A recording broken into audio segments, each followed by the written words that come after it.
Morning, everyone, and good morning to everyone online. I see that we have many participants on the call. It really is my honor to introduce this morning Dr. Alik Farber. Dr. Alik Farber did his undergraduate training at Brown University. He then went to medical school at Harvard, and we were just realizing that he was a medical student when Dr. Wood was at the MGH as a cardiothoracic fellow, and remembers him distinctly, good or bad. He went on to do his general surgery training at Mass General and went to Dartmouth for his fellowship. He wasn't satisfied with his endovascular training, so he actually went to Southern Illinois under Kim Hodgson to do an endovascular fellowship in the late 90s. He's currently the professor in chief of vascular surgery at Boston University. He has served on numerous committees, as you might imagine, societies, editor for multiple journals, including the JVS. He has over 200 peer-reviewed publications, a significant majority of which are as first author, nearly 30 book chapters, 140 presentations. What he's best known for is being the principal investigator for one of the leading trials of our generation, a randomized controlled trial called the BEST trial, Best-CLI, which he's going to be speaking to us about today. So without further ado, please join me in welcoming Dr. Alik Farber.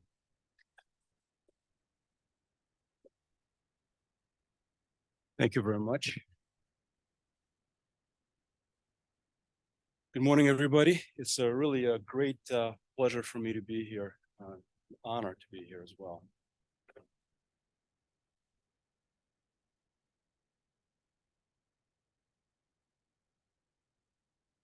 We'll just figure out how to use this. So these are my disclosures.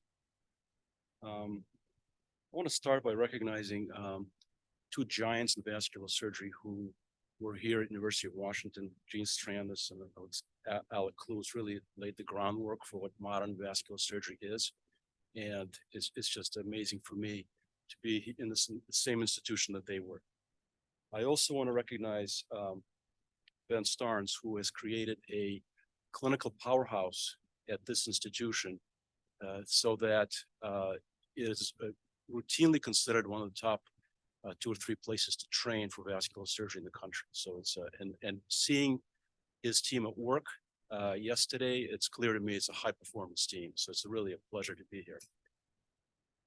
So since not everybody lives and breathes vascular surgery and peripheral arterial disease, I want to give some background and context to the Best-CLI trial with some definitions. For those who don't know, peripheral arterial disease is a disorder that causes arterial obliteration in the extremities that limits blood flow, that can lead to arterial insufficiency, and chronic limb-threatening ischemia, also known as CLI or currently CLTI, is a state of arterial insufficiency that's manifested by chronic inadequate tissue perfusion at rest.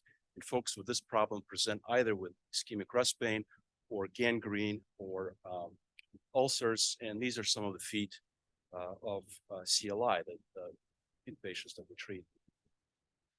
PAD affects more than 200 million people worldwide, and CLTI occurs in up to 11% of patients with PAD. PAD increases with age. The world population is aging. There's an epidemic of diabetes and metabolic syndrome and obesity. So it should be no surprise that there's an increasing prevalence in PAD across the world. And when you look at high, low, and middle income regions, you can see how that certainly PAD has increased, particularly at a higher slope in low and middle income regions. And in those regions, PAD occurs at a younger age. Now, CLTI is the worst presentation, most severe presentation of PAD, and its natural history is quite bleak. Over a course of a year, if left untreated, a quarter of the patients either lose their limb or their life. And the risk of amputation is affected by 3 factors: by the degree of ischemia, by the extent and depth of tissue loss. As you can imagine, these two legs don't have the same risk of amputation, and the presence and extent of infection. And these limb-related scenarios often overlap. The mortality rate in patients with CLTI is extraordinarily high, 50% at 5 years, and it's higher than many cancers. And the reason for that is that CLTI is caused mostly by atherosclerosis, and patients who have PAD have also concomitant cerebrovascular and coronary artery disease. Now, there's tremendous variability in treatment for PAD and CLTI, both over treatment and under treatment. Here's an example of variability at for the vascular study group in New England in patients with PAD discharged from the hospital on aspirin and statin. You can see our center is in the orange, but there's tremendous variability even across our region. The adherence to best medical therapy for PAD in the United States is low. There's incredible variation in the prevalence of CLTI, amputation CLTI, and revascularization of CLTI in the Medicare data set, as you can see in these heat maps. There's also variability in the intensity of vascular care across the United States in general. Finally, there is disparity in amputations. Black patients are at a much higher risk of having an amputation in this country than white patients. And after initial decrease in the number of amputations in diabetics over the past 5 to 10 years, we've been seeing an increase, recurrent increase. So there's a lot of work that needs to be done here. And the last thing I'll say is that CLTI is actually very expensive to treat, and it's estimated that more than $6.5 billion are spent yearly by CMS to treat CLTI, and some people think that number is closer to $20 billion. So the goals of treatment for a patient with CLTI are medical therapy to optimize cardiovascular risk, limb-related soft tissue therapy, and revascularization. When you think about medical therapy, that includes antiplatelet agents, tobacco cessation, statins, blood pressure reduction, diabetes control for patients who are diabetic, and low-dose rivaroxaban. For limb-related soft tissue therapy, as in with this patient who has wet gangrene and cellulitis, antibiotics are necessary, drainage of foot sepsis, sometimes with an open amputation, and then wound management and offloading. And revascularization is performed to relieve pain, heal wounds, preserve a functional limb, and avoid a major amputation.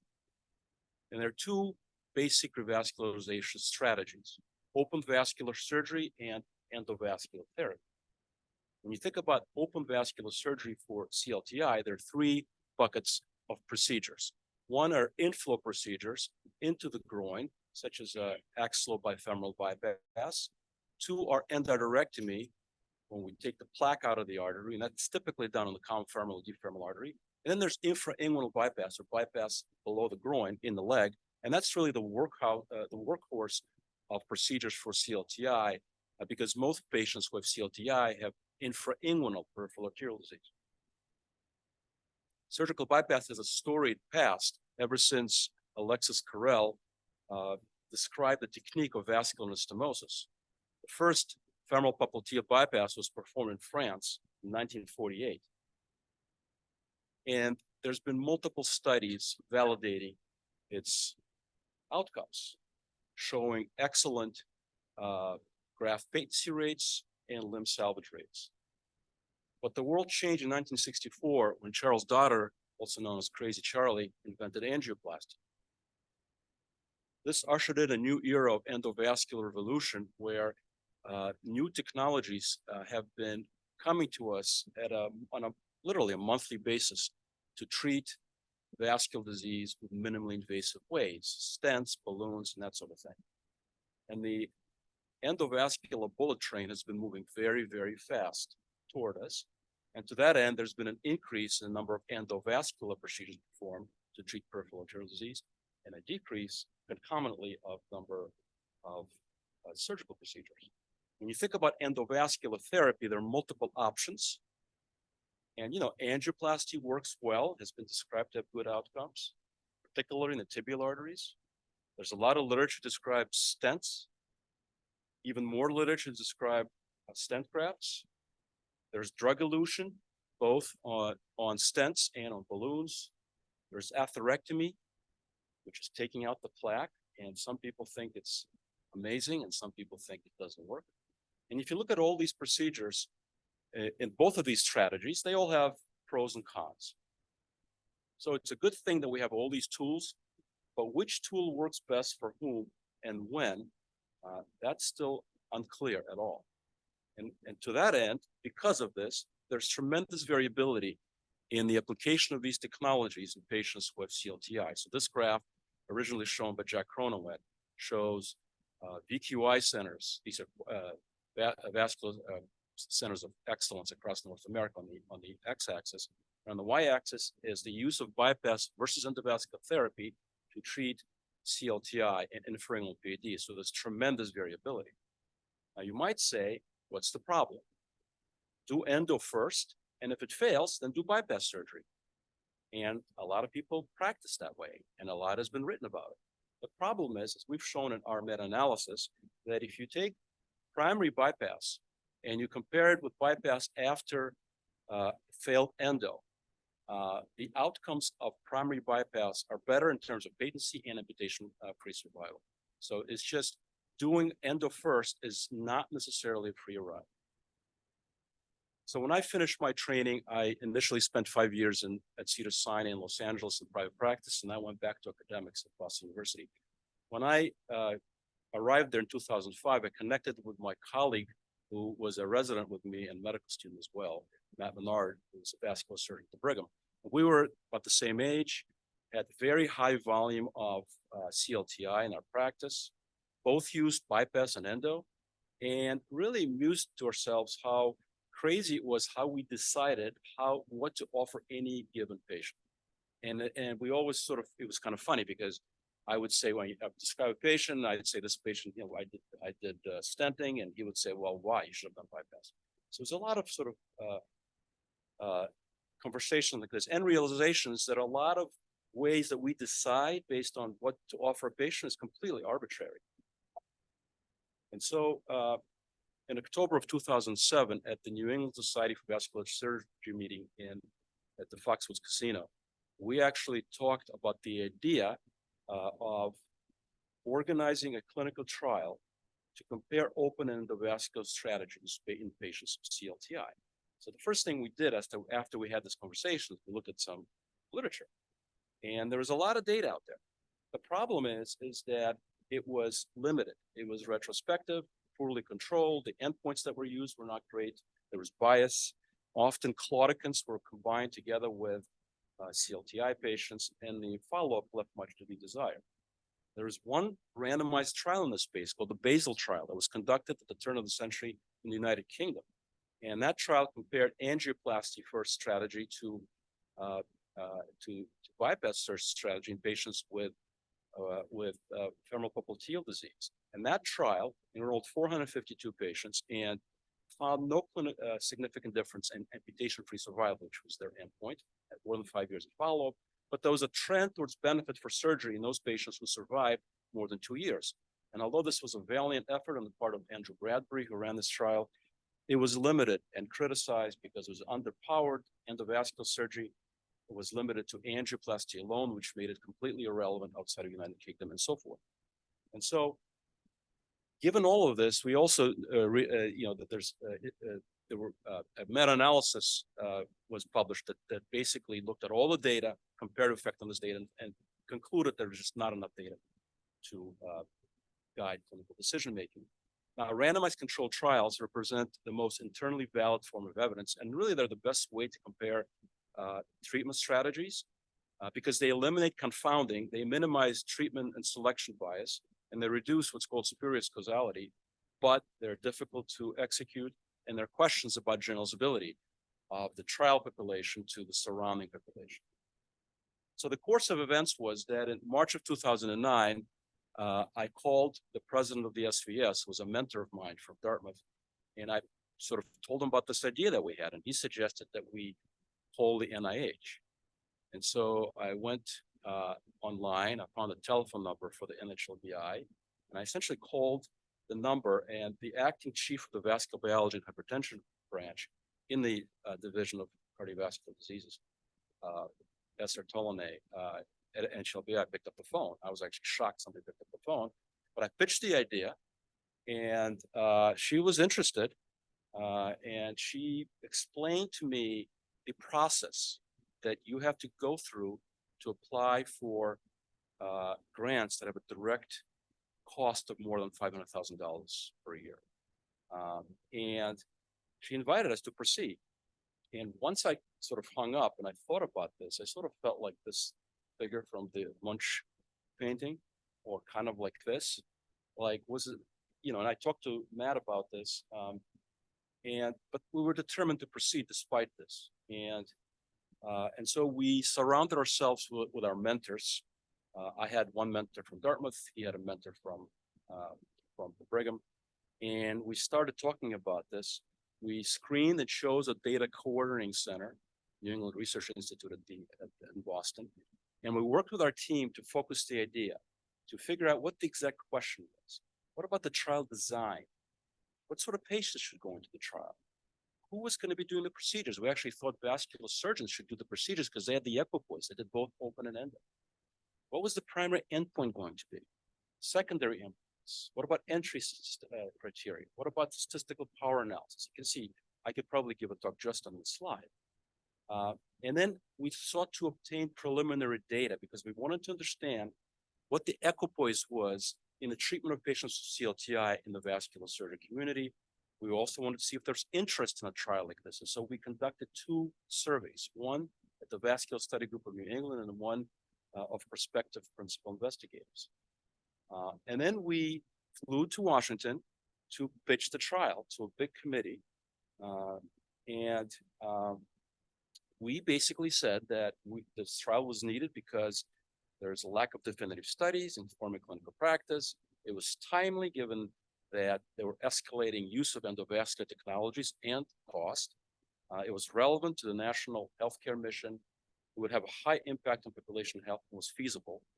And we basically tried to argue that so Matt and I, were positioned uniquely as vascular surgeons to organize this trial because we understood the equipoise challenge and that we had a great leadership with collective trial experience because we had no trial experience whatsoever.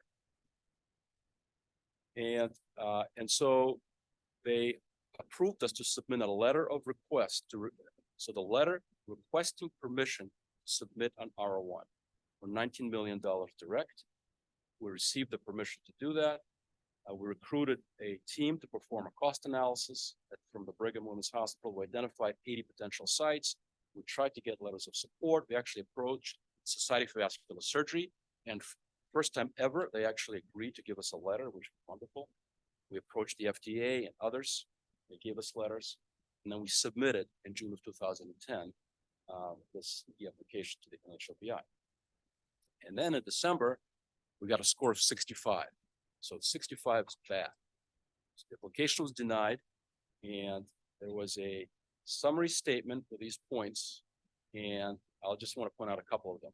Insufficient engagement of interventional cardiology and radiology. They basically said, we're not going to fund a trial that is not going to include all the stakeholders. And they were completely right about that. We completely missed the mark. Inadequate per patient reimbursement. We should be asking for more money. And trial leadership experience leaves much to be desired. So once we saw this, we were pretty depressed. We thought we might just give up. But we did. We added Kenya Rosenfield, who's an interventional cardiologist from Mass General, as a third national PI.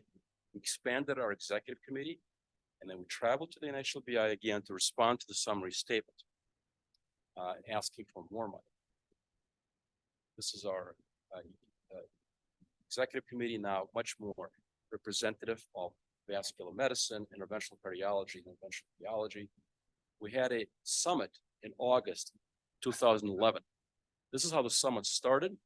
And you can imagine people had very strong views about how to set up this trial. But we had to get to yes. And in the end, this is how it ended. And we were at a place where most people were reasonably content. Nobody was ecstatic about it, but they were reasonably content. It was a compromise. Now, the realities that favored us was that there's a huge evidence gap in this space. So if you look at these completed randomized control trials in coronary artery disease and cerebrovascular disease, there are lots of them. This is a partial list. There's only one trial, CLTI. And it also favored us that there was great variation in the use of these technologies across North America. And so we resubmitted the grant for 27 million. We had received an impact score of 23. In June of 2012, we were told that the NHLBI Council evaluated the proposal and put it on the desk of the director. And then on October 24th, we were told of continuing resolution. So what that means is that basically Congress is refusing to make any decisions about budgets. So we waited a year, and eventually, 2013, the grant was approved and the funds were released. And so we went on to execute the best endovascular versus best surgical therapy in patients with critical ischemia trial, which was a prospective, randomized, multi-center, multi-specialty, open label, superiority, pragmatic clinical trial.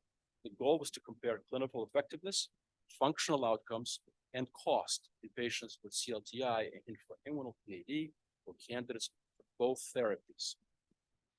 This is a slide of our leadership. There were 3 national PIs. The way the design of the trial worked was that patients who had CLTI infrainguinal PAD, again, that's the majority of patients, were identified and corroborated by hemodynamic criteria. People who were excessive risk for open surgery were excluded.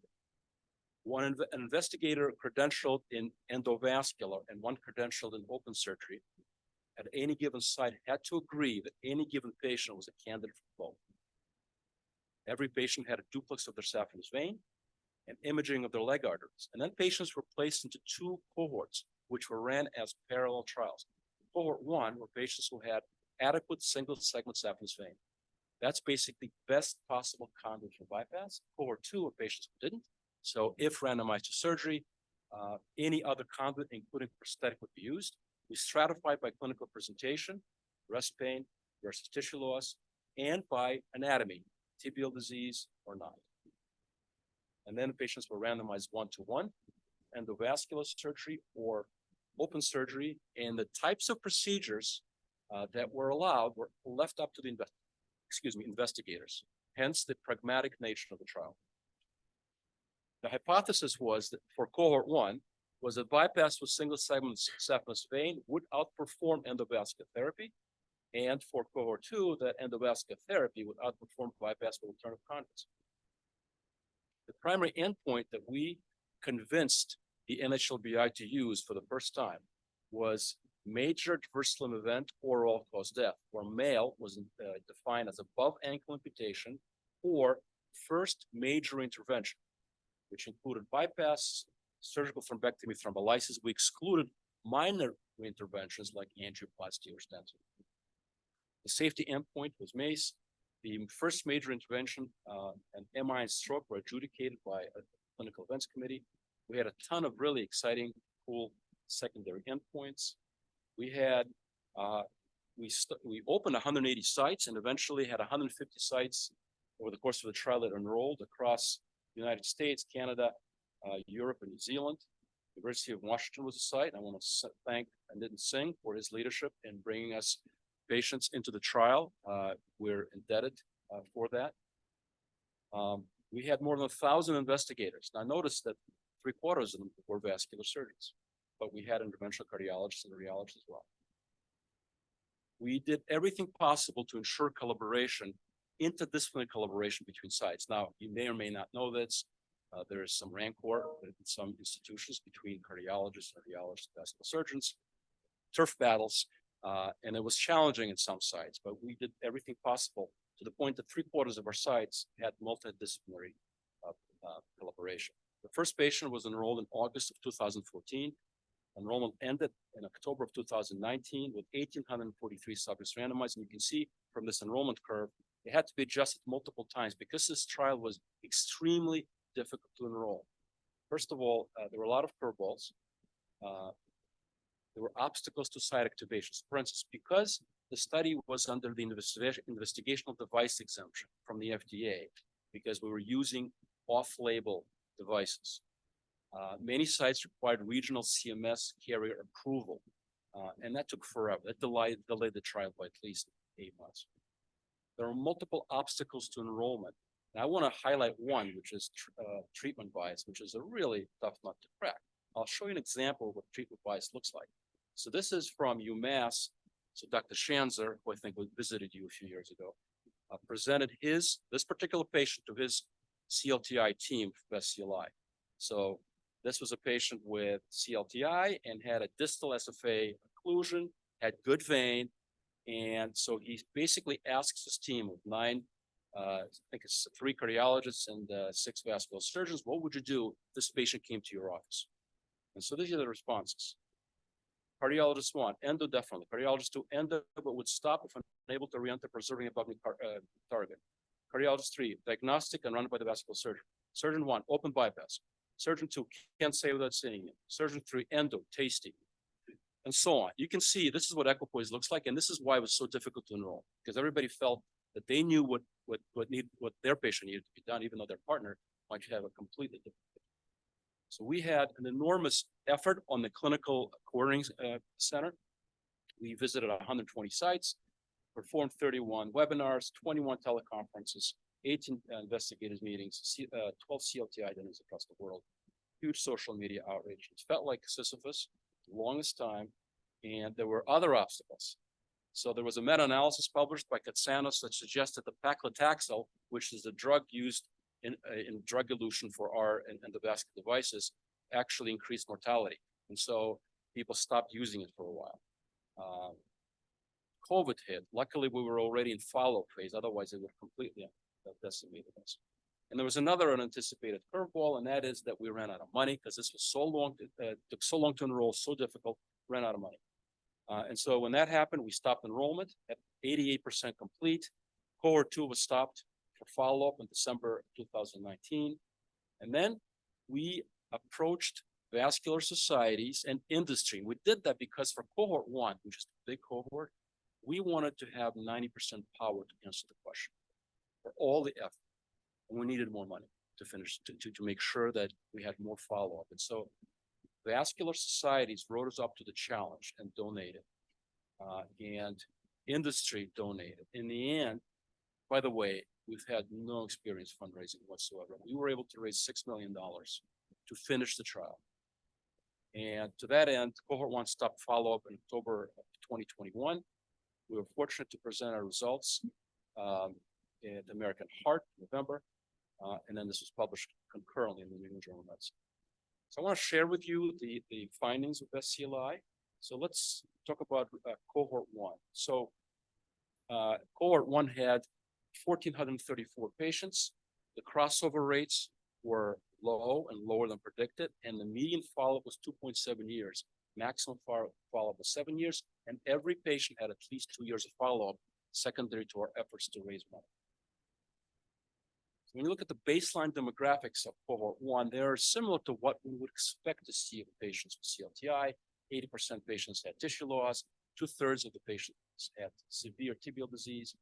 When you look at the bypass characteristics, we had 42% femoral popliteal bypasses, 37% femoral tibial bypasses, and 16% popliteal tibial bypasses. When you look into vascular interventions, the most common intervention in the superficial femoral artery was bare metal stents followed by drug-coated balloons. It was drug-coated balloons in the popliteal artery, and in the tibial artery, it was plain balloon angioplasty, which again still remains a standard of care here. So here are the main findings.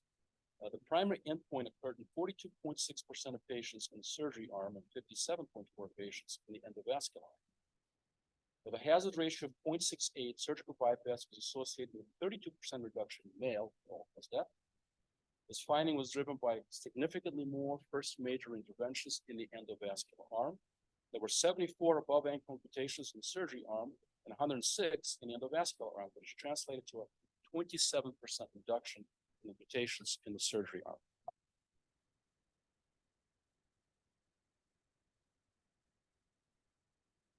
This is Kaplan-Meier curve. The primary endpoint shows that surgical bypass significantly outperformed endovascular therapy. This difference was evident early and persisted throughout the course of the trial. The absolute risk reduction at median follow-up 2.7 years was 10.3%. Patients randomized to endovascular were more likely to have first major intervention, more likely to have an above ankle amputation. There was no difference in death. There was also no difference in perioperative deaths at 30 days. Subgroup analysis showed treatment effects favoring surgery for most treatment groups. When you look at the total number of major interventions over the course of the trial, there were more than 2 times as many major interventions in the endovascular arm, and the curves appear to diverge. There is no difference in MACE. And in terms of those interesting novel endpoints, there was, in terms of time to clinical failure, bypass was favored. Time to hemodynamic failure, bypass was favored. Time to resolution of presenting CLTI, the median time to resolution was much lower in bypass and endovascular. And finally, for recurrent CLTI, there was significantly less recurrent CLTI after bypass, after open surgery. Here are the results of cohort 2, much smaller cohort, 396 patients, likely underpowered. Median follow-up was 1.6 years and maximum follow-up was 5.1 years. No difference in the primary outcome. However, more major interventions, and this is the Kaplan-Meier curve, no difference. So the summary of the salient summary of best findings. So for patients with CLTI who had good vein, bypass was a significantly more effective strategy. 32% reduction in mail or death, 65% reduction in major intervention, 27% reduction in major amputation, less than half the total number of major interventions over time, 45% less likely to have clinical failure, 29% less likely to have hemodynamic failure, 22% faster resolution of index CLTI, 18% reduction of recurrent CLTI events. Benefit from surgery was evident across virtually every subgroup. There was no difference in perioperative death or MACE. Now, obviously, the study was limited. It was a pragmatically designed trial. As possibilities for selection, operative bias, equipoise, and eligibility were determined locally and likely to be variable. There's procedural heterogeneity. As I mentioned before, cohort 2 was underpowered. Anatomic complexity is yet to be evaluated, but will be evaluated. And the percentage of women at 28% in cohort 1 were less than we expect to 35% was what we expected. So the conclusion for Best-CLI was in CLTI, both surgical and endovascular vascularization strategies are safe and effective. Bypass with good vein is a more effective strategy for patients deemed suitable for both open and endovascular approaches. Patients who are candidates for limb salvage should undergo an evaluation of surgical risk and conduit availability. Bypass with adequate saphenous vein should be offered as a first-line treatment option for suitable candidates with CLTI as part of a mutually informed decision-making. Level 1 evidence from BEST does not support an endovascular first approach to all patients or an endovascular only approach. It does support a complementary role for open endovascular strategies and highlights the need for expertise in both, and more research is needed to understand what subsets of patients are best suited for what strategy. So when this came out, some people were happy, some people were not happy, some people were really not happy. And I just want to point out that the CLTI global market share is $5 billion with a B and predicted to grow. So I just want to point that out. That might be a reason why people are. We were critiqued, and I can spend an hour talking about that. I won't. But just to point out some things that were critiqued about. Some people said that amputation-free survival should have been used because that's more of an established endpoint instead of male or all-cause death. And our response was that, yes, it's an important outcome, but it's insensitive to compare the effectiveness of limb interventions because this particular outcome is dominated by non-treatment related mortality events. It underemphasizes limb-related events, specifically attributable to the effectiveness of the treatment. It excludes limb-related events such as acute limb ischemia. And for reference, most trials in the coronary space incorporate the need for repeat revascularizations. Another critique was that this trial was mostly done by vascular surgeons, and 3/4 of the endovascular procedures are performed by vascular surgeons.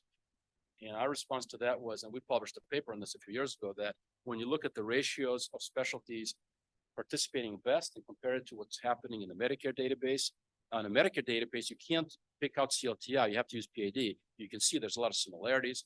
And I would wager that for CLTI, there'll be even more vascular surgery involved. Medical therapy, we were told was suboptimal because we reported baseline medical therapy values. It turns out that in 30 days, they're higher and similar to what's reported in the literature.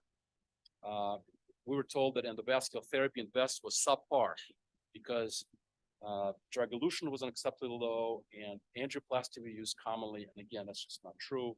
19% of patients, cohort 1, had angioplasty alone. The majority of that was tibial arteries, where it's still the standard of care.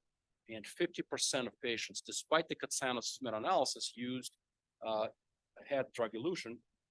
And this compares favorably what's out there, both in the VQI and in the Medicare data set.